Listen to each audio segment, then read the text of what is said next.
नमस्कार, सुदर्शन न्यूज में आपका स्वागत है। मैं हूं मुकेश कुमार और आप देख रहे हैं जवाब तो चाहिए। जवाब तो चाहिए में आज हम बात करेंगे आम बजट की। 5 राज्यों में हो रहे चुनाव के बीच आए इस बजट को चुनाव से जोड़ना तो लाजमी है, लेकिन सीधे तौर पर इस बजट में ऐसी कोई घोषणा नहीं हुई जिससे इस बजट को चुनावी बजट कहा जा सके। लेकिन बजट के बाद आई प्रधानमंत्री की प्रतिक्रिया के बाद इसे चुनावी बजट भी कहा जाने लगा है। प्रधानमंत्री ने इस बजट को विकास वाला बजट, अर्थव्यवस्था को मजबूती प्रदान करने वाला बजट, इंफ्रास्ट्रक्चर और एमएसएमई को गति देने वाला और पलायन को रोकने वाला बजट बताया है। भारतमाला और सागरमाला प्रोजेक्ट के बाद पर्वतमाला प्रोजेक्ट से पहाड़ी राज्यों को फायदा मिलेगा। क्रिप्टो करेंसी को लेकर जो भ्रम की स्थिति बनी हुई थी, बजट में उसे एड्रेस किया गया है। क्रिप्टो करेंसी पर 30% टैक्स इंपोज करने के साथ इसे लीगलाइज या रेगुलराइज करने की दिशा में सरकार ने आगे बढ़ने के संकेत भी दिए हैं। कुल मिलाकर कहें तो यह बजट विकास के लॉन्ग टर्म प्लान को बताने वाला बजट है।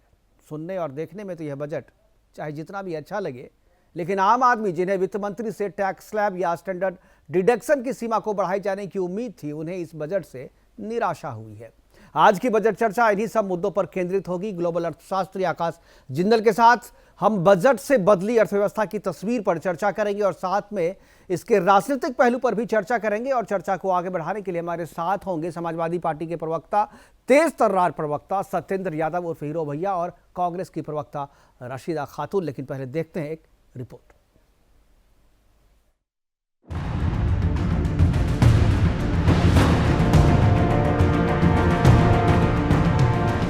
केंद्रीय वित्त मंत्री निर्मला सीतारमण ने इस वर्ष का आम बजट पेश किया।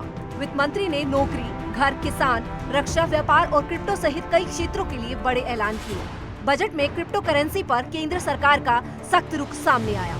अब क्रिप्टो करेंसी से कमाई पर 30% टैक्स लगेगा, यानी सरकार क्रिप्टो करेंसी पर 30% टैक्स लगाने जा रही है। Scheme for taxation of virtual digital assets.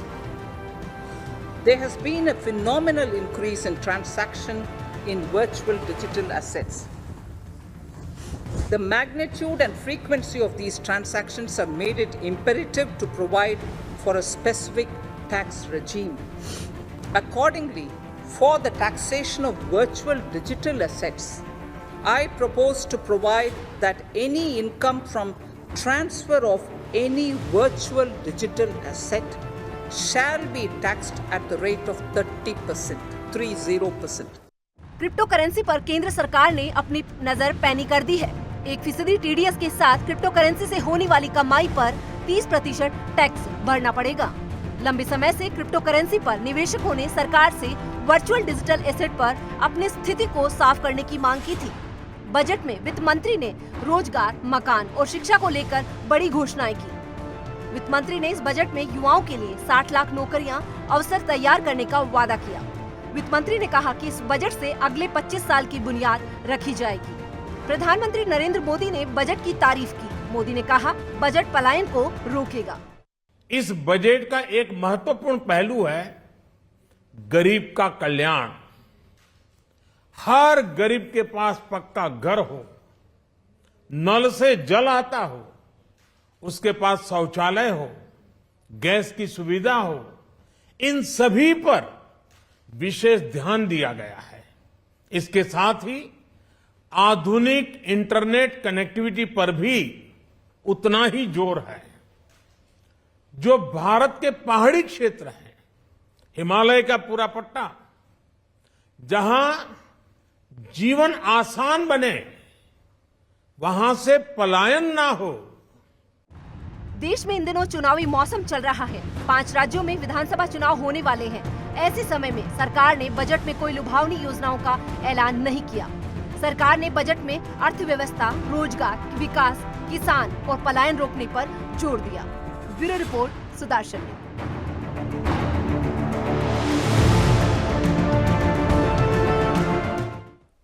तो 25 साल के विजन वाला बजट जो है पेश किया है। कोरोना काल में आए इस दूसरे बजट की चर्चा काफी थी।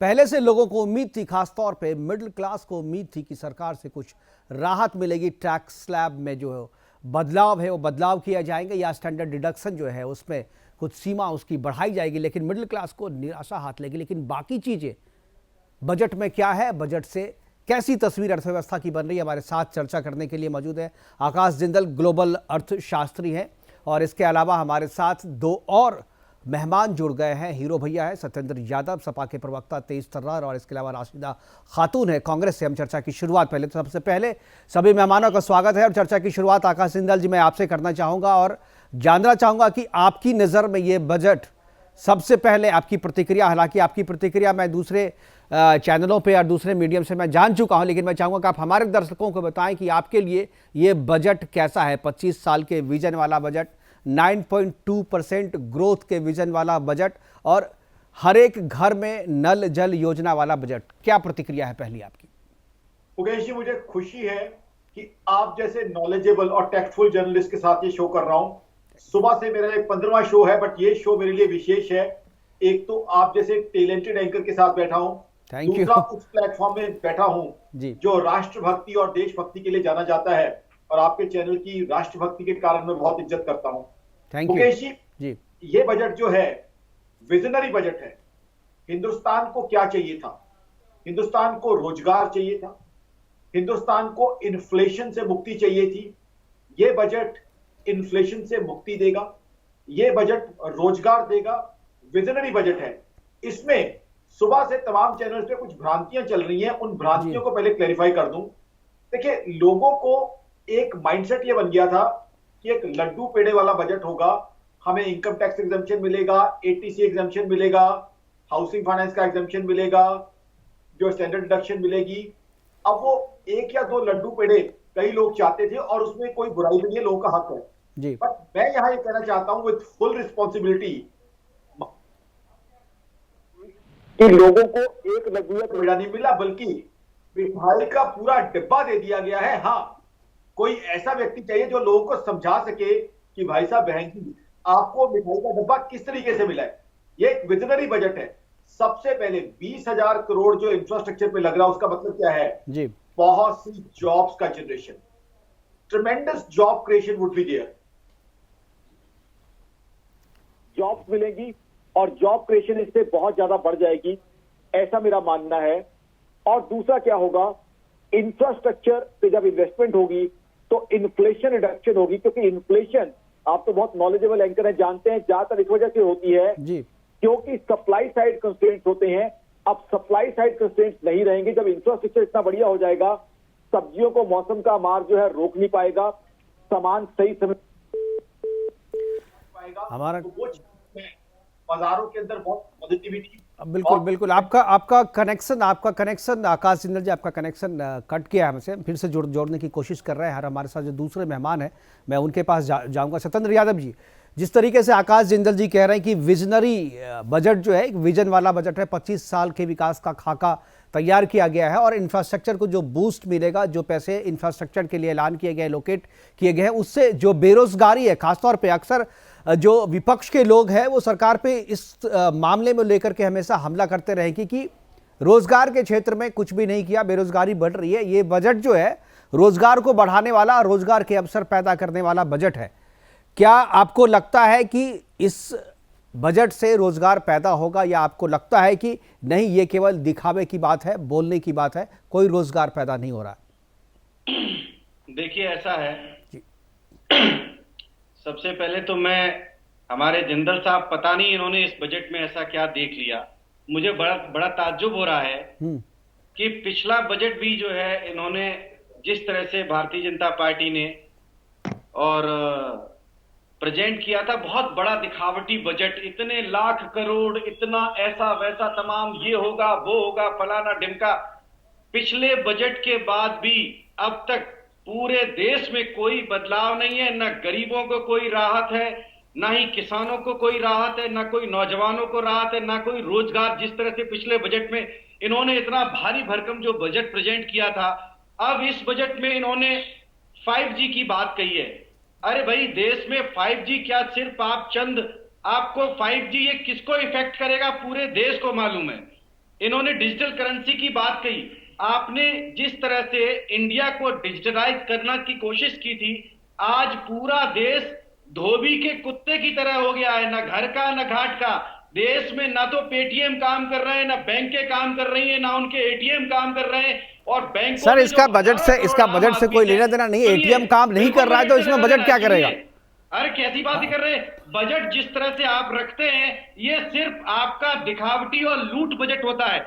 आप जो डिजिटल करेंसी की बात कर रहे हैं, अगर इस बजट में अगर आप बजट प्रेजेंट कर रहे हैं तो उसमें बदलाव होना चाहिए। अगर आप 2.8 लाख करोड़ किसानों के लिए अगर आप लेके आ रहे हैं, लेकिन अगर इस बजट में किसानों की बदहाली और किसानों के लिए अगर कुछ नहीं होगा तो किस बात का बजट? आप 6,000 किसानों के लिए क्या रही है भाई साहब? किसानों के लिए ही तो सारी चीजें हैं इसमें। आपने लगता है कि आकाश जिंदल जी की बात को आपने अच्छे से सुना नहीं या नहीं। अब केवल देखिए एक विपक्ष के नेता के तौर पे केवल आप विरोध करने के लिए अगर चीजों को देखेंगे तो आपको अच्छी चीजें दिखाई नहीं देंगी इसमें। मैं आऊंगा आपके पास, राशिदा खातून के पास जाता हूं, कांग्रेस की प्रवक्ता है, उनसे भी मैं पूछ लूं, उसके बाद आकाश जिंदल जी जवाब देंगे आपका। राशिदा जी, कैसा बजट है आपके हिसाब से? कुछ लाइनें पढ़ूंगी मोदी जी के लिए जी, और वो थोड़ा ध्यान दीजिएगा। धीरे धीरे से अब यही सवाल होने लगा है, दिया अब क्रांति मसाल होने लगा है। कभी खुदा पर कभी हालात पर खोना आया, बात निकली तो मोदी की हर बात पे रोना आया। मैं इन लाइनों के जरिए ये बताना चाहती हूँ कि किसानों के पक्ष में जो किसान निधि उनको मिलती थी 6,000 रुपए, उसमें कोई बढ़ोतरी नहीं हुई है। रोजगार 60 लाख बढ़ाया गया है। इन्होंने उस बार भी कहा था कि रोजगार हम हर साल 2 लाख रोजगार देंगे। देखिए ये ऑन पेपर है, कहने में क्या 60 लाख क्या 60 करोड़ कह देंगे, उससे कोई बड़ी बात नहीं है। मिडिल फैमिली के लिए क्या हुआ है ये मुझे बताइए। सिलेंडर कहाँ सस्ता हुआ है, गैस कहाँ सस्ती हुई है, पेट्रोल डीजल कहाँ सस्ता हुआ, सरसों का तेल कहाँ सस्ता हुआ है। गरीबों की थाली से खाना जा रहा है, इंडस्ट्रीज एरियाओं को बढ़ाया जा रहा है। अमीरों के लिए बजट है, गरीबों के लिए कुछ नहीं है। तो जब बात निकलेगी मोदी की तो मोदी की हर बात पर रोना आया है। या गरीबों की है कहाँ? मुझे लगता है कि पार्टियों के लिए सही में रोना आया है मोदी जी की। बाकी आम आदमी से जो बातचीत हो रही है, आम आदमी को तो बड़ा अच्छा लग रहा है। हालांकि मिडिल क्लास को इस बात की जरूर आपत्ति है, और इस बात की आपत्ति मुझे भी है कि टैक्स स्लैब में कोई बदलाव नहीं किया गया। लेकिन अगर टैक्स स्लैब की बात को आप छोड़ दें तो बाकी चीज़ें जो भी बजट में है, मुझे लग रहा है कि उसका स्वागत करना चाहिए। और ये काफ़ी विजनरी बजट है, जैसा कि आकाश जिंदल जी बता रहे। आकाश जी, किसानों के लिए उन्होंने क्या किया मुझे बता दीजिए। आप देखिएगा तो आपको मैं बताऊंगा। मैं आकाश जी के लिए क्या किसान, गरीब, महिला, युवा, बेरोजगार, किसी के लिए कुछ नहीं है। ये चुनावी बजट है उत्तर प्रदेश और तमाम विधानसभा। अगर आपको लग रहा है चुनावी, तब तो बहुत लोक लुभावन वादे करने चाहिए था। चुनावी बजट अगर चुनाव को टारगेट करके नहीं कर पा रही है, क्योंकि वो चुनावी लोक लुभावन, देखिए लोक लुभावन घोषणाएं करके आप एक दिन का अट्रैक्शन आप कर सकते हैं, लेकिन जिसको चिंता देश की होती है, जिसको जो विजनरी व्यक्ति होता है वो आगे की सोचता है और 25 साल आगे का एक रोड मैप दिया है, ब्लूप्रिंट दिया है इस बजट के जरिए, एक ब्लूप्रिंट पेश करने की। ठीक है, जूता, मोबाइल, हर चीज महंगी है, किराया महंगा है। कहाँ रेल में इन्होंने कुछ नहीं, सब बेच के सब पूरे देश का जो कबाड़ा किया है इन लोगों ने। कहाँ आम आदमी बताइए हवाई जहाज में चल रहा है। ठीक है, ये मोदी जी चलिए मैं समझाने के लिए, देखिए आप लोगों को समझाने के लिए ही मैं आकाश जिंदल जी को बिठाया हूँ यहाँ पे, वो समझाएंगे। क्योंकि मैं समझाऊंगा तो आप बोलेंगे आप बीजेपी के प्रवक्ता बन करके समझा रहे हैं। तो मैं आपके लिए एक, देखिए ग्लोबल अर्थशास्त्री हैं, चीजों को बहुत अच्छे से समझते हैं। वो आम आदमी को समझाना पार्टी का काम है, वो समझाएगी। और आम आदमी समझदार है, आम आदमी आपसे ज्यादा समझदार है, खुद ही समझ जाएगा। आम आदमी आपसे ज्यादा समझदार है आकाश जी। ठीक है, आप सुन तो लीजिए, जवाब सुन लीजिए। समझ उनकी बात से नहीं समझिएगा तो फिर मैं समझाऊंगा। आकाश जी समझाइए जरा इनको, बजट कैसे अच्छा है। सबसे पहले तो हीरो भैया से हाथ जोड़ के प्रार्थना है कि he shouldn't speak over me, मुझे बोलने का मौका दें। हीरो भैया को बता दूं, आपकी पार्टी की मैं बहुत इज्जत करता हूं। अखिलेश यादव मेरे पर्सनल मित्र हैं, तो please try to teach me mister Jindal. ठीक है, अरे अरे सत्येंद्र जी आप एक दूसरे की बात काटेंगे फिर समय निकल जाएगा, समय निकल जाएगा।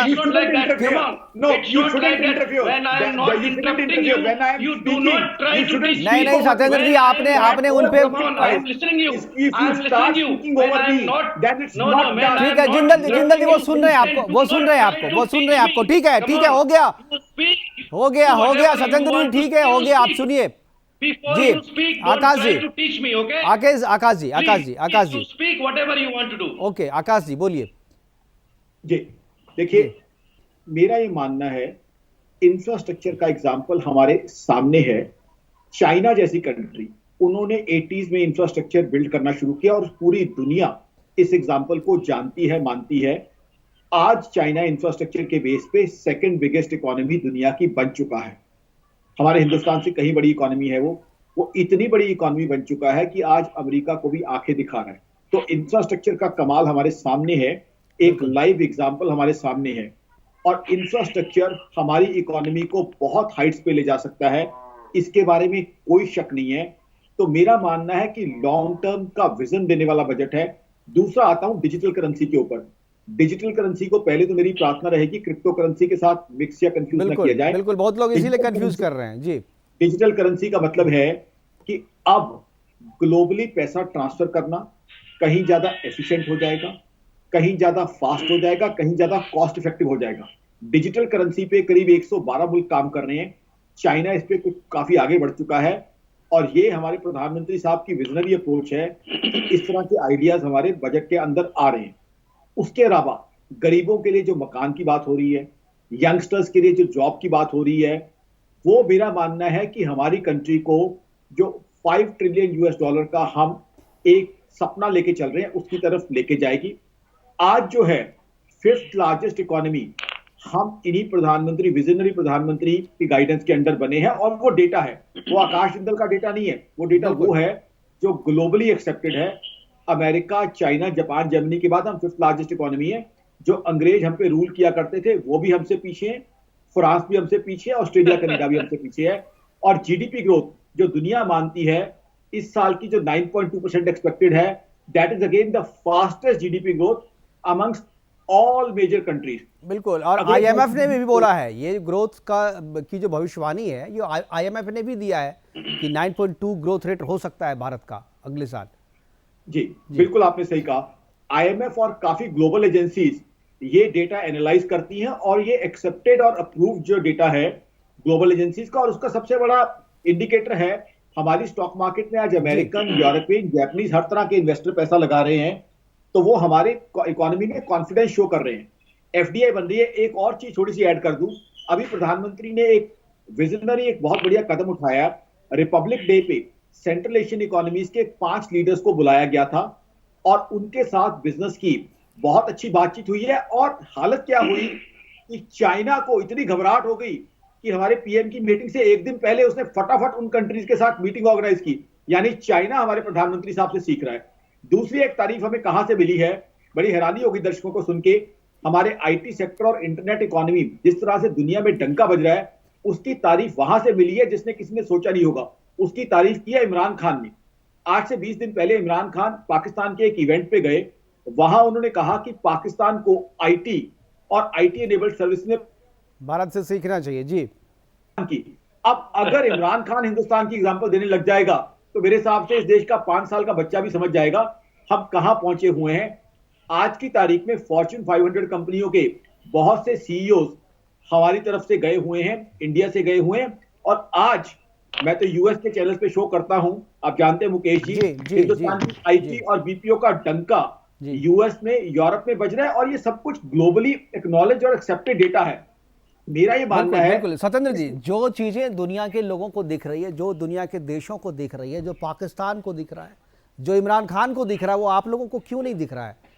Face is the index of mind कहते हैं ना, कहते हैं कि सेंसेक्स जो होता है, सेंसेक्स जो है वो अर्थव्यवस्था का आईना है। सेंसेक्स बता देता है कोई भी बजट अगर अच्छा नहीं होता है तो सबसे पहले उसका असर सेंसेक्स पे ही देखने को मिलता है। लेकिन बजट के दौरान जिस तरीके से सेंसेक्स उछाल मार रहा था उसी से लोगों को पता चल गया था कि कितना अच्छा बजट है। सेंसेक्स कितने दिन के लिए है वो मैं आपसे बात करूंगा, आप जिंदल साहब का खत्म हो जाने दीजिए। हीरे सस्ते होने से किस गरीब का क्या फायदा होगा, मुझे ये बताइए। आपने किस बच्चे की फीस कम कर दी है, आईआईटी से लेकर बीएड जो भी फीस है उसमें क्या मतलब बजट में स्कूल की फीस कम करने की बात, राशिदा जी थोड़ा होमवर्क करके आइए आप। नहीं, अब बजट में स्कूल की फीस बंद कम करनी, बस का किराया और ये सब चीजें देखिए, जब पहले ही बोल दिया विजन वाला बजट है, समझ में नहीं आएगा। विजन 2047 का खाका खींचा जा रहा है सरकार की तरफ से, और आप अभी तक जो है बजट में नहीं है, सिर्फ इंडस्ट्रीज एरियाओं को बढ़ावा करना है और गरीबों के पैसे। देखिए, आप कह रहे थे रोजगार की बात, अगर इंडस्ट्री बढ़ेगी तो रोजगार कहाँ से आएंगे? क्या इंडस्ट्री के जो मालिक हैं वही रोजगार करेंगे उसमें, जिनका इंडस्ट्री है?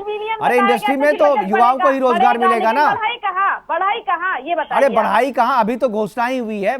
नहीं, इससे पहले भी तो घोषणाएं हुई थी, बहुत बड़े बड़े वादे हुए थे, 15 लाख आपके खाते में आएंगे और बहुत बड़ी इंडस्ट्री आएगी। अरे अब कहाँ, अब 2014 से 2021 में, उसके बाद दो दो चुनाव हो गए, कांग्रेस हाशिए पे चलेगी, लोग भूलने लगे कि आपके नेता कौन है, और अभी तक आपको 15 लाख आपको चाहिए अकाउंट में।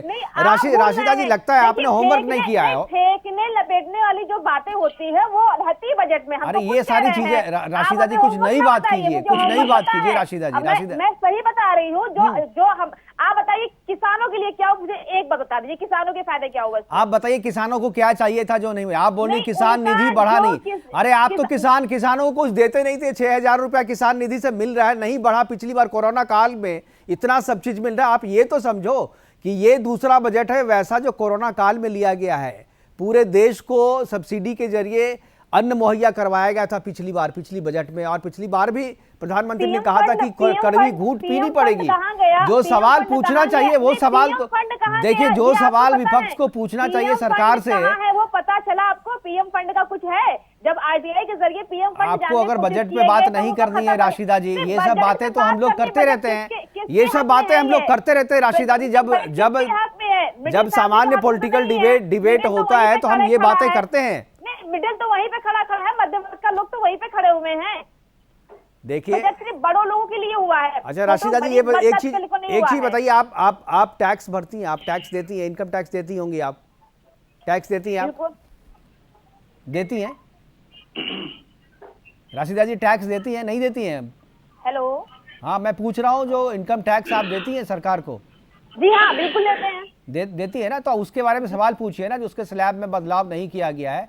इसको छोड़ करके कुछ भी जो है बजट में बुरा नहीं है मेरे ख्याल से। मिडिल क्लास को अगर शिकायत है, अगर मिडिल क्लास को शिकायत हो तो इसी पे है, इसी से होनी चाहिए। हालांकि आकाश जिंदल जी कह रहे हैं कि भाई कड़वी घूंट, मैं तो आकाश जी मेरी भी शिकायत है, और ये करें कि हर एक बार कड़वी घूंट जो है मिडिल क्लास ही क्यों, हर एक बार मिडिल क्लास ही कड़वी घूंट क्यों पिए? उसका मैं जवाब देना चाहूंगा। बहुत अच्छा ये क्वेश्चन है जी, और मैं इसका जवाब देना चाहूंगा जी। देखिए, मेरा ये मानना है, कोरोना की वजह से आम आदमी की बैलेंस शीट बिगड़ी थी, तो सरकार की बैलेंस शीट भी बिगड़ी थी। सरकार के पास बड़े लिमिटेड रिसोर्सेज थे, तो आज की तारीख में ideally Mukesh ji, what you are saying is 100% right. The government should have given income tax exemption, और मैंने खुद ये डिमांड की थी तमाम नेशनल चैनल्स पे और आपके चैनल पे भी। बट सरकार के पास एक लिमिटेड रिसोर्सेज थे। आप एक नॉलेजेबल जर्नलिस्ट है, आप जानते हैं डेफिसिट कितना हाई था। दर्शकों के लिए बता दूं, डेफिसिट का मतलब है कमाई और खर्चे के बीच में जो गैप है। आप लोगों की आपस में तारीफ हो गई हो तो क्या मैं सर हाँ, मैं आ रहा हूँ सर। आपको अब कल आप जेल भिजवा रहे थे, आज मेरी कोई तारीफ कर रहा है तो भाई आपको बुरा लग रहा है। मैं जिंदल साहब, ठीक है, आपकी अच्छी बात है, आप तारीफ कराएं, लेकिन ये नहीं देखिए, हम तो गाली भी सुनते हैं, आपसे। कल आपने गाली भी दी थी, तो मैंने फिर आज बुलाया ना आपको। आप यूट्यूब बनाए, सुनिए, आप यूट्यूब पे कुछ भी करिए, आप अपनी बात तो सुन लीजिए। अरे सत्येंद्र जी, मैं मैं आपकी बात पूछ रहा हूँ, जो आपको पूछना चाहिए था वो आप नहीं पूछ पा रहे हैं। आप 5-6 मिनट आपको सुन चुका हूँ, जिसके लिए आपने बुलाया है। हाँ। इस चर्चा के लिए हमने आप लोगों की बात सुन ली है अच्छी तरह से, और जिंदल साहब जी इनकी भी हमने सुनी है पूरी बात। ये चाहे इसी बात को और 1 घंटे में कह सकते हैं। देखिए, इस वक्त मैंने इनकी पूरी बात सुन ली है कि इन्होंने पाकिस्तान, चाइना, यूएस, इमरान खान, डंका, इन्होंने जितनी सारी बड़ी बड़ी बातें की वो सारी बातें हमने सुन ली हैं। मैं इनसे ये पूछना चाहता हूं, क्या देश के आम आदमी को ध्यान में रखते हुए जो कोरोना काल में पिछले लंबे समय से पूरे देश की स्वास्थ्य की क्या हालत है, क्या आम आदमी जो लाइन में लगा है, मर रहा है, उसको ऑक्सीजन के लिए सिलेंडर नहीं मिल रहा है, उसको दवाई नहीं मिल रही है, फर्जी कॉल हो रही है। मैं खुद कोरोना पॉजिटिव हुआ था, मैं अपनी बात बता रहा हूं, सिर्फ फर्जी कॉल होते हैं। सीएमएस और सीएमओ और जितने कॉल्स होते हैं जिला प्रशासन से लेकर फर्जी कॉल होते हैं। किट की पूछी जाती है, कोई आम आदमी को किट नहीं पहुंचाई जाती है, कोई दवाई नहीं पहुंचाई जाती है। सिर्फ इतना कह दिया जाता है कि भैया आपको कोरोना हो गया, अपना ध्यान रखिए। उन्हें मालूम ही नहीं था। और मैं कोई अपना परिचय बात नहीं बताता हूं, मैं आपको बता रहा हूं आम आदमी के लिए जिस तरह से आपने कांग्रेस की जो एक सहयोगी हमारी प्रवक्ता बैठी हुई है, वो अपनी बात डिलीवर नहीं कर पाई है, लेकिन उनकी बात बिल्कुल सही है। शिक्षा की जिस तरह से उन्होंने बात की, उनको फीस कम की बात नहीं किया। ठीक है, वहां पे आप दोनों एक दूसरे की तारीफ कीजिए। दूसरी बात नहीं, मैं उनकी तारीफ करने के लिए उनको कवर नहीं कर रहा हूं। शिक्षा आप कवर करने के लिए ऐसे कर रहे हैं। कितनी महंगी है पूरे देश में। दूसरी बात, स्वास्थ्य की हालत आज क्या है पूरे देश में आपको मालूम है। और बेरोजगारी को लेकर ये हालत है कि लोग किस तरह से पीटे जा रहे हैं, नौजवानों के साथ क्या किस तरह की बर्बरता बरती जा रही है इस बजट में उन नौजवानों के लिए जो 2 तो आपके हिसाब से सत्येंद्र जी आपके हिसाब से बीजेपी में जो रणनीतिकार हैं जी, सुनिए, ये सरकार सिर्फ फर्जी आंकड़े, सिर्फ फर्जी काम कर रही है, कुछ नहीं कर रही है। घुमा फिरा के आम आदमी को कुछ मिलने वाला नहीं है। आप ये बजट प्रेजेंट कर लीजिए, सदन आपका है, चुने हुए सरकार आपकी, आप जो बजट चाहेंगे बनाएंगे, दिखाएंगे, बताएंगे, सुनाएंगे। लेकिन आम आदमी के पास क्या पहुंचने वाला है, सवाल वो सबसे बड़ा है। और बजट तब तक बजट नहीं स्वीकार होगा जब तक आम आदमी को राहत नहीं मिलेगी। गरीबी कि आप किसानों को देखिए क्या हालत है। बजट आप स्वीकार करें या ना करें, देखिए अच्छा ये बताइए, खाद की कीमत कहां पहुंची किसानों के लिए? अगर इतना बजट दे रहे हैं, आप बताइए, डबल कीमत करके खाद, और उसमें भी 5 किलो काट लिया। आप क्या बात कहां काट लिया भाई, कहां काट लिया, कहां डबल कर दिया बोरी? अरे आप टीवी चैनल पे बैठे, आपको अरे भाई आप बजट की बात कर रहे हैं ना, आप उसकी बात बाद में कर लेंगे ना। यही बात राशिदा भी यही बात कर रही थी। अरे भाई जिस चीज की बात हो रही है उसी पे चर्चा करें ना। जब तक ये बजट आम आदमी से कनेक्ट नहीं करेगा, इस बजट का कोई मतलब नहीं है। देखिए, कांग्रेस के आम आदमी, समाजवादी पार्टी के आम आदमी देश के आम आदमी से अलग नहीं है। जो आम आदमी है उसे समझ में आ रहा है, जो आम आदमी है उसे समझ में नहीं आ रहा है। अरे आपकी टीवी चैनल पे आपको क्या पट्टी चलानी है, क्या बोलना है, क्या कहना है, आप स्वतंत्र हैं, आपको फ्रीडम टू नहीं, आप भी स्वतंत्र हैं। आप बताइए ना, आप स्वतंत्र नहीं है क्या? आपको मैंने क्या आने से पहले बोला था कि ये स्क्रिप्ट है, अब इसी को पढ़ना है? कोई लेना देना नहीं। ये आरोप और ये जो है बंद कर दीजिए सत्येंद्र जी। आप योजनाएं ये सब बताई जा रही है, इनसे कोई लेना देना नहीं है। ये सब हवाई फायर है, ये कुछ धरातल पे आने जाने वाला नहीं है। मैं आपको बता रहा हूं। तो आपके हिसाब से बीजेपी 5 राज्यों के चुनाव के बीच में जो ये बजट लाई है। आप क्या बात कर रहे हैं? सबसे बड़ा मुद्दा है आम आदमी के लिए महंगाई, और उसके बाद दूसरा मुद्दा है बेरोजगारी, और तीसरा मुद्दा है स्वास्थ्य, फिर है शिक्षा। आप क्या बात कर रहे हैं? एक चीज के लिए भाई इन सब चीज को इस बजट में सब चीज को एड्रेस किया गया है। आप जो है, आप जिस तरीके से आप कह रहे हैं कि आपको कोविड हुआ था और आप एक सामान्य आदमी की तरह फोन कर रहे थे। सत्येंद्र जी आप सुन लीजिए, मैं आपको उपाय बता रहा हूँ। राज्यों को तो कर्जे की बात कर रहे हैं इन्होंने, सुनिए, ये सिर्फ लोन देते हैं किसानों को भी, इन्होंने कर्जे पे ब्याज लेते हैं। ये किस तरह से आम आदमी को मूर्ख बना रहे हैं। आप कौन सा पाकिस्तान का टीवी देख रहे थे, कौन सा बजट देख करके आ गए सत्येंद्र जी, पता नहीं चल रहा है। आप किस बजट की बात कर रहे हैं? नहीं, आज के बजट में तो ऐसा कुछ भी नहीं है। आज के बजट में ऐसा कुछ भी नहीं है। अरे बजट, आज के बजट में ऐसा क्या है भाई? शिक्षा के बजट में, हेल्थ में, शिक्षा में, रक्षा में, सब में जो है, सब में बजट बढ़ा के दिया गया है। 68% बजट जो है वो रखा गया है घरेलू अपने। कोई भी ऐसी डिबेट नहीं है जिस पर आप पाकिस्तान, चाइना का बिना नाम लिए आप रह पाए, क्योंकि आपके पास गरीब के लिए बोलने के लिए कुछ नहीं है, बेरोजगार के लिए बोलने के लिए कुछ नहीं है, स्वास्थ्य के लिए बोलने के लिए कुछ नहीं है, शिक्षा के लिए बोलने के लिए कुछ नहीं है। जिस और आपके पास सिवाय इसके बोलने के लिए कुछ नहीं है कि हमारे पास कुछ नहीं है। अरे यही तो बात है। जो बजट की बात कर रहे हैं उस बजट पे बात कीजिए ना आप। हो गया इस आप कौन से में क्या मिला? इस डिजिटलाइजेशन में कुछ नहीं मिला। आप बताइए, इतने जो मोड ऑफ पेमेंट्स की बात की है, डिजिटल करेंसी की बात की है। ठीक है, आप सुन लीजिए, जवाब सुन लीजिए। जिंदल जी जवाब दीजिए जी।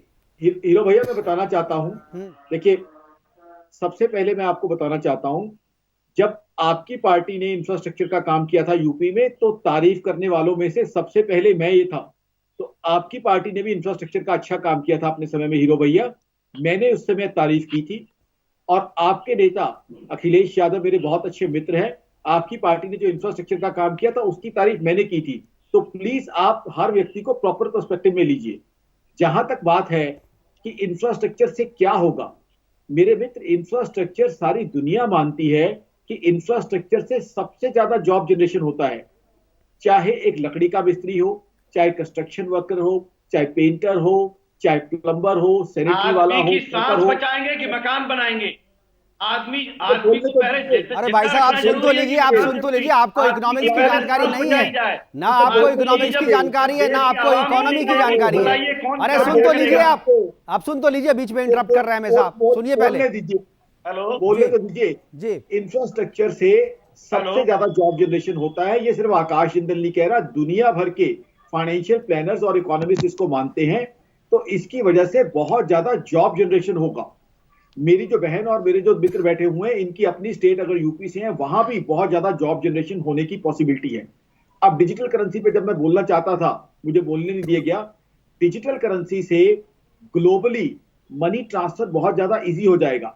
आज हमारी सरकार ये जानती है हिंदुस्तान की बहुत बड़ी स्ट्रेंथ है, वहां से कमा के वो भेजते हैं, तो उनका जो पैसा यहाँ ट्रांसफर होगा वो बहुत फास्ट होगा और बहुत जो है वो कम एक्सपेंसिस पे हो जाएगा। तो ये एक एडवांसमेंट की तरफ हम बढ़ रहे हैं। दूसरा, आप देखिए, क्रिप्टो करेंसी के ऊपर 30% टैक्स लगाया गया है, तो सरकार को उससे जो काफी रिसोर्सेज आ जाएंगे।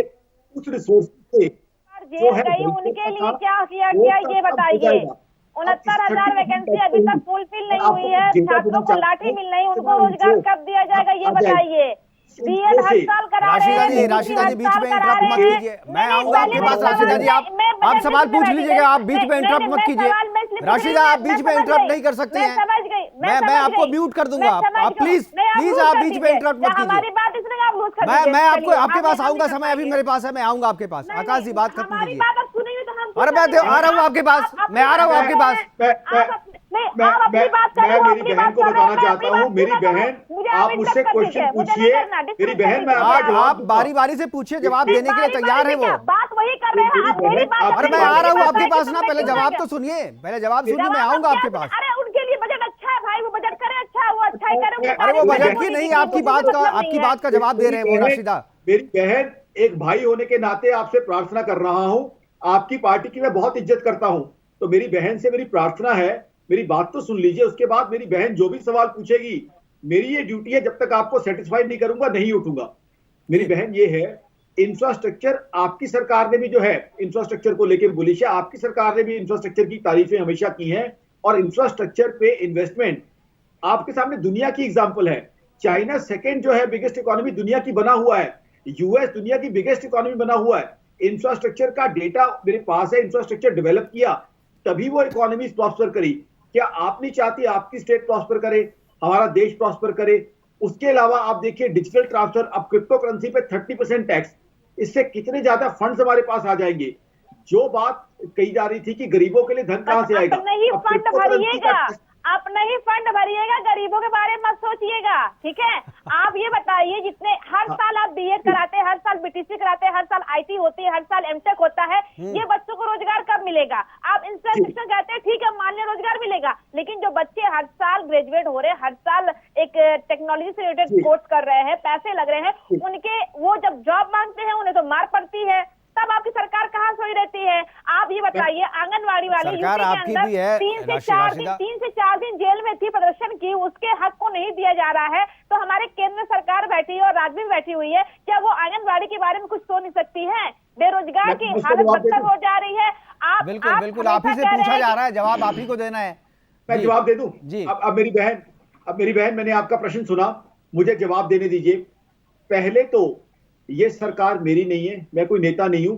जहां आपकी सरकार पावर में है, मेरी होम स्टेट पंजाब में आपकी सरकार पावर में है, तो मेरे लिए तो जो है, मेरी सरकार कांग्रेस भी है, समाजवादी पार्टी भी है, बीजेपी भी है, क्योंकि मेरी अपनी होम स्टेट में आप लोग पावर में हो। दूसरी बात जहां तक है, आपने कही अनएम्प्लॉयमेंट की बात, अनएम्प्लॉयमेंट बहुत बड़ा मुद्दा है और इससे there is no running away. Unemployment is the biggest problem. That's what I am saying my sister, कि अनएम्प्लॉयमेंट के लिए इंफ्रास्ट्रक्चर है जो अनएम्प्लॉयमेंट को रिमूव करेगा। अनएम्प्लॉयमेंट को हम कैसे रिमूव करेंगे? अनएम्प्लॉयमेंट के लिए जब इंफ्रास्ट्रक्चर आएगा तो जॉब क्रिएशन होगा। मैं आपके सामने एग्जांपल रख रहा हूं, आपके सामने, आपको चाइना का एग्जांपल पसंद नहीं है तो थर्ड लार्जेस्ट इकोनॉमी जापान का एग्जांपल दे देता हूं, जर्मनी का एग्जांपल देता हूं जो फोर्थ लार्जेस्ट इकोनॉमी है। उन्होंने इंफ्रास्ट्रक्चर बिल्ड किया और बहुत ज्यादा एम्प्लॉयमेंट वहां पे जनरेट हुई है। उसके अलावा उसका आकाशी, मुझे लगता है सत्येंद्र जी भी पढ़े लिखे प्रवक्ता है, इनको सब चीज़ पता है। जो आप इकोनॉमी की बात कर रहे हैं, इंफ्रास्ट्रक्चर की बात कर रहे हैं, इंफ्रास्ट्रक्चर से किस तरीके से एम्प्लॉयमेंट जनरेट होगा सब पता है, लेकिन चूंकि इनकी पार्टी की मजबूरी है, राजनीतिक मजबूरी है, ये समझना नहीं चाहते हैं। लेकिन मेरा एक सवाल है आपसे, जो शायद मेरा ये सवाल है कि 9.2% ग्रोथ रेट की बात सरकार कर रही है इस बजट में, और पब्लिक के पास पैसा नहीं है। भाई अगर आपको ग्रोथ रेट बढ़ाना है तो आपको हमारी जो जीडीपी है वो कंजम्पशन बेस्ड है। कंजम्पशन अगर हमारे पास पैसा नहीं है तो हम मार्केट में खर्च कहाँ से करेंगे? जब खर्च नहीं करेंगे तो ये ग्रोथ कहाँ से आएगा? तो ये क्या इकोनॉमी, ये थोड़ा फार्मूला हमें समझाइए, हमारे दर्शकों को भी समझाइए कि ये 9.2 का जो टारगेट रखा है जो ग्रोथ रेट का जीडीपी का, ये कैसे पूरा होगा? जी, ये इस तरीके से पूरा होगा मुकेश जी कि कंट्री के अंदर डिमांड का रिवाइवल आ गया था जी। ये तो ओमिक्रॉन जब से शुरू हुआ दिसंबर जनवरी से, तब से जाके डिमांड कंप्रेस हुई है। वरना दिवाली के समय मेरी ऑर्गेनाइजेशन ने सर्वे किया था, बहुत अच्छी डिमांड रिज्यूम हो गई थी। डिमांड और कंजम्पशन दोनों जो है बहुत ज्यादा अच्छा बाउंस बैक आ गया था। जून से लेकर नवंबर तक एक बहुत अच्छी रेजिलियंस और बहुत अच्छा बाउंस बैक इकोनॉमी ने शो किया था। और उसका डेटा है, ऐसा नहीं सिर्फ हवाई बातें हैं। जीएसटी कलेक्शन पिछले कई महीनों से हिस्टोरिक आइकॉनिक जीएसटी कलेक्शन हो रहा है। ना सिर्फ GST collection, direct tax, income tax का कलेक्शन भी बहुत अच्छा हो रहा है। तो ये तो सब डेटा है, व्यापारी तभी जीएसटी लेकिन सर क्या जीएसटी के कलेक्शन से जीडीपी के ग्रोथ का सीधा तो कोई संबंध है नहीं? जी हाँ, मैं बताता हूं जी। उसका ये संबंध इस चीज से है कि कंजम्पशन और डिमांड देश के अंदर वापस आ गई है। देश के अंदर कंजम्पशन वापस आई है, देश के अंदर सामान की बाइंग हुई है, परचेजिंग हुई है। आप गाड़ियों की जो है परचेजिंग देखें, मैं सिर्फ रईसों की बात नहीं करता, एक गाड़ी की जब परचेजिंग होती है तो उससे 10,000 लोगों को रोजगार मिलता है। कोई उसके लैंप बनाता है, कोई टायर बनाता है उसके लिए, कोई उसके लिए जो हॉर्न बनाता है, कोई उस गाड़ी को फाइनेंस करता है, कोई इंश्योर करता है, कोई सर्विस करता है। तो इस तरीके से एम्प्लॉयमेंट अपॉर्चुनिटीज के अंदर ग्रोथ आई है और ये दुनिया मान रही थी। बिल्कुल मान, लेकिन एक चीज आकाशी ये भी तो माने कि ये जो 30% का ग्रोथ है जीएसटी कलेक्शन में, ये अपने सैचुरेशन पॉइंट पे, अब इससे नीचे आएगा, इससे आगे नहीं जाएगा। तो यानी इस कलेक्शन पे आपको जो ग्रोथ लेना था वो ग्रोथ तो आप ले चुके, तो अब इससे आगे ग्रोथ कैसे होगा? जी, बहुत अच्छा प्रश्न है। इससे आगे ग्रोथ होगा डायरेक्ट टैक्सेस से, इनकम टैक्स से। देखिए, जीएसटी और डायरेक्ट टैक्सेस को हम माइन्यूटली जाएं, जीएसटी तब जनरेट होता है जब सामान बिकता है, प्रॉफिटेबिलिटी थोड़ा उसके बाद आती है। तो अब जो ग्रोथ आएगा वो डायरेक्ट टैक्सेस से आएगा। मैं आपको जो है पूरी जिम्मेवारी के साथ कह सकता हूं, मेरी ऑर्गेनाइजेशन का मानना है कि डायरेक्ट टैक्स में 25 से 30% ग्रोथ। एडवांस टैक्स नंबर्स, मैं सेल्फ असेसमेंट की बात नहीं कर रहा, सेल्फ असेसमेंट तो जून जुलाई में आएगी। एडवांस टैक्स नंबर्स में 15 मार्च तक 25% के आसपास ग्रोथ दिखा देगी। और ये चीज मैं अपनी वेबसाइट पे भी जो है पुट कर रहा हूं और आज तक मेरी प्रेडिक्शन सही हुई है। तो वो डायरेक्ट टैक्स कलेक्शन कहीं ना कहीं देश के अंदर ग्रोथ दिखाएगा। डिमांड का रिवाइवल भी होना शुरू हो गया था, जॉब जनरेशन भी शुरू हो गई थी। ये तो हुआ क्या कि एक नेचुरल कैलेमिटी आई, ओमिक्रॉन ने जो हमारा ग्रोथ वाली गाड़ी आगे बढ़ रही थी उसको थोड़ी देर के लिए मैं कहूंगा हवा उसकी कम कर दी। अब ओमिक्रॉन का जो है प्रकोप कम हो रहा है, तो दोबारा से जो है बहुत बढ़िया बाउंस बैक होगा। देखिए, एक सबसे बढ़िया बैरोमीटर ये है, आदमी अपना पैसा कहां लगाता है। आज हिंदुस्तान की स्टॉक मार्केट 57-58 हजार पे है और उसमें कोई आकाश जिंदल का पैसा नहीं लगा हुआ। उसमें पैसा किसका लगा हुआ है? अमेरिकन इन्वेस्टर का, यूरोपियन इन्वेस्टर का, जापानीज इन्वेस्टर का, ऑस्ट्रेलियन इन्वेस्टर। संबंधित उन्होंने जो किया था, जो भी किया मुझे नहीं पता, ठीक है, जो भी किया ठीक है, अच्छा किया, हम ही पूछ रहे हैं। आपने कहा 2 लाख, अभी बजट में आया 2 लाख आंगनवाड़ी केंद्र की स्थापना होगी उसकी, ठीक है, खोले जाएंगे। लेकिन आंगनवाड़ी केंद्र खोलने से ही क्या समस्या समाधान होगी? ना, मैंने कल अभी आंगनवाड़ी से अपनी डिबेट चल रही थी, उन्होंने यही कहा कि ये सरकार कभी हमको पूछने नहीं आई, देखने नहीं आई, हमारी एक समस्या है, हमारी एक डिमांड है, उसको फुलफिल नहीं कर रही है, तो ये सरकार से हम आगे क्या उम्मीद करेंगे? विद्यार्थी अगर पढ़े लिखे हैं वो रोजगार मांगने को लाठियां मिलती हैं। आपकी सारी बात सही है, ठीक है, मान लिया आपके हिसाब से, आपके according budget is good for you, not for my, but आप कॉमन आदमी करने की बात कीजिए, उसके लिए कहा ये बजट परफेक्ट है, कहां से अच्छा है। आपने कहा इमरान खान ने पाकिस्तान से आपकी तारीफ की, आप बहुत खुश हो गए, लेकिन आप ही बताइए वहां पेट्रोल के दाम और डीजल के दाम क्या और यहाँ पे क्या है। आप ये बताइए कि आज हर दाल, हर चीज, सब्जी, वहाँ कितनी महंगाई है, यहाँ कितनी महंगाई है, वहाँ का लॉ एंड ऑर्डर कैसा है और यहाँ का कैसा है, वहाँ कौन सा लॉ चलता है, यहाँ कौन सा लॉ चलता है, वो पाकिस्तान की वर्ल्ड में स्थिति क्या है, भारत की वर्ल्ड में स्थिति क्या है, पाकिस्तान के प्रधानमंत्री की वर्ल्ड के प्लेटफॉर्म पे कितनी इज्जत है या भारत के प्रधानमंत्री की कितनी इज्जत है, इस बात को भी तो मानिए। भारत का इंफ्रास्ट्रक्चर कहाँ है, पाकिस्तान का कहाँ है, भारत की अर्थव्यवस्था कौन से नंबर पे है, पाकिस्तान की कौन से नंबर पे है, इस बात को भी तो देखिए। राशिदा, किसी बात को रिपीट नहीं कर रही हूँ। राशिदा जी, मैं आपको बता रही हूँ राशिदा जी, केवल विपक्ष की तरह केवल बात करना, आरोप करना जो है वो ठीक नहीं है। एक कंस्ट्रक्टिव चर्चा होनी चाहिए। जो सवाल पूछना चाहिए वो सवाल आप पूछ नहीं रही हैं, जो सवाल नहीं पूछना चाहिए था, जो सवाल कहीं से बनता नहीं है, वही सवाल आप पूछ रही है। ठीक है, अगर आपके पास सवाल है तो आकाश जी जिंदल, आकाश जी हमारे पास सवाल की कमी है, जिंदल जी जवाब दे रहे हैं। जी आप सुन ले, आप सुन ले, बहन मुझे जवाब देने दे, सुन ले। मेरी बहन मुझसे जवाब लीजिए, मेरी बहन मुझसे जवाब लीजिए, आपने सवाल पूछा। समय की कमी है, राशिदा सुन लीजिए, जवाब ले लीजिए, जवाब ले लीजिए जी। मेरी बहन, सबसे पहले तो आपको बता दूं, इमरान खान ने जो तारीफ की है, मेरी भी की है, आपकी भी की है मेरी बहन, मेरे हीरो भैया की भी की है, क्योंकि ये देश हम सबका है, हमारे देश की तारीफ की है। मेरी आकाश जिंदल की तारीफ नहीं की, मेरी बहन और मेरे भाई हम सबके देश की तारीफ की है और हमें उस चीज पे खुश होना चाहिए। अब आ जाती है बात, आपने कहा एम्प्लॉयमेंट अपॉर्चुनिटीज की।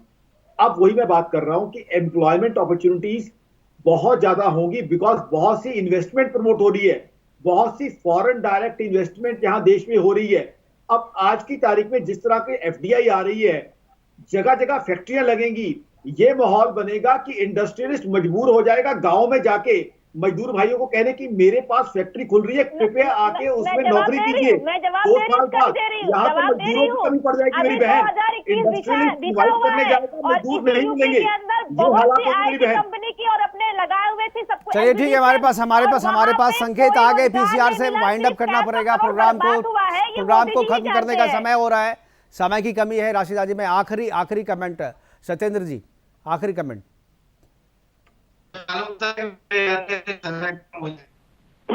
सबसे पहले तो हमारे जो अर्थशास्त्री बैठे हुए हैं आज इस डिबेट में, इन्होंने कहा कि ओमिक्रॉन ने ग्रोथ कम कर दी है। मुझे बड़ा हंसी आ रही है, बजट पे आप बैठे हुए हैं और एक जो कोविड से संबंधित वायरस से आपको बता रहे हैं कि आप ग्रोथ कम कर दी है। पता नहीं कौन सा अरे पूरे वर्ल्ड की ग्रोथ रेट जो है कोविड ने कम किया, केवल भारत की बात हो रही है सत्येंद्र जी, इतना तो पता होना चाहिए। पूरे वर्ल्ड की ग्रोथ जो है वो इफेक्टेड हुई है। अरे ये पता नहीं कौन सा, पता नहीं आप किस दुनिया में रहते हैं, पता नहीं आप किस दुनिया में रहते हैं, आपको ये छोटी सी बात नहीं पता, पूरी दुनिया को पता है। चलिए ठीक है, हमारे पास समय की कमी, आपने जो बोला था समझ गए हम। आकाश जी, दूसरी बात ये है कि हो गया सर, समय की कमी है, सत्येंद्र जी समय की कमी है, माफी चाहूंगा, आगे बात कर लेंगे, मैं समय की कमी है जी। आकाश जी, मेरे हिसाब से 9% की जीडीपी ग्रोथ इस बार अचीव करेंगे, और दूसरी बात 8 से 8.5% की जीडीपी ग्रोथ भी अचीव करेंगे। और जब जीडीपी ग्रोथ आएगी तो ऑटोमेटिकली एम्प्लॉयमेंट अपॉर्चुनिटीज आएंगी ही आएंगी। जब जीडीपी बढ़ेगी तो आकाश जिंदल अकेला फैक्ट्री लगा के उसको नहीं चला सकता। आकाश जिंदल की कोई औकात नहीं है, तब तक 500 मजदूर उसके साथ नहीं होंगे। नहीं सर, पिछले 2 साल में नहीं बढ़ी है सर जीडीपी का ग्रोथ, पिछले 2 साल से कोविड काल में जीडीपी नहीं बढ़ी सर। साहब तो बोल रहे हैं कंजम्पशन नहीं हुआ, जीडीपी नहीं बढ़ी है कोरोना काल में, सबको पता है। पूरे केवल भारत की बात नहीं है, पूरे विश्व की बात है, कहीं भी जीडीपी नहीं बढ़ा है कोरोना काल में। ठीक है, बिल्कुल -7.3 रहा है, -7.3 में रहा है सर। सही कह रहे हैं, डेटा तो सुन लीजिए। क्या डीजल पेट्रोल की कीमत छोड़िए, आप चलिए बाद में बात करेंगे, हमारे पास समय की कमी है। राशिदा जी आखिरी 10 सेकंड में आप बोलिए। राशिदा जी ठीक है सत्येंद्र जी आगे बोलने दीजिए इनको। राशिदा आखिरी 10 सेकंड समय की कमी है। राशिदा आखिरी 10 सेकंड। मध्य फैमिली के साथ नहीं खड़ी हुई है। माफी मांगते हुए सभी मेहमानों का बहुत बहुत धन्यवाद हमसे जुड़ने के लिए और अपनी अपनी बात रखने के लिए। आकाश जी आपका, सदन जी आपका और राशिदा जी आपका भी बहुत बहुत शुक्रिया, बहुत बहुत धन्यवाद। आप जुड़ी और अपनी बातें रखी। लेकिन बजट को लेकर के जो चर्चा शुरू हुई है अभी आगे भी रहेगी जब तक बजट पास नहीं होगा। अभी तो पेश हुआ है, अब दोनों सदनों में इसे पास किया जाएगा और पास करने के बाद इसे इंप्लीमेंट किया जाएगा। लेकिन मध्य वर्ग का जो उम्मीद थी, मध्य वर्ग की जो उम्मीद थी वित्त मंत्री से या सरकार से इस बजट में पूरी नहीं हुई। लेकिन बाकी अगर इस टैक्स स्लैब को छोड़ दें तो बाकी जितनी भी चीज़ें इस बजट में है वो बहुत ही अच्छा है, विजनरी बजट है, आने वाले भारत का बजट है और इससे इंफ्रास्ट्रक्चर मजबूत होगा, इससे अर्थव्यवस्था मजबूत होगी। और जो भी आरोप सरकार पर लग रहे थे विपक्ष के द्वारा, उन सभी आरोपों का जवाब इस बजट में है। केवल जरूरत है तो इस बजट को समझने की। फिलहाल अभी के लिए इतना ही, दीजिए इजाजत, नमस्कार।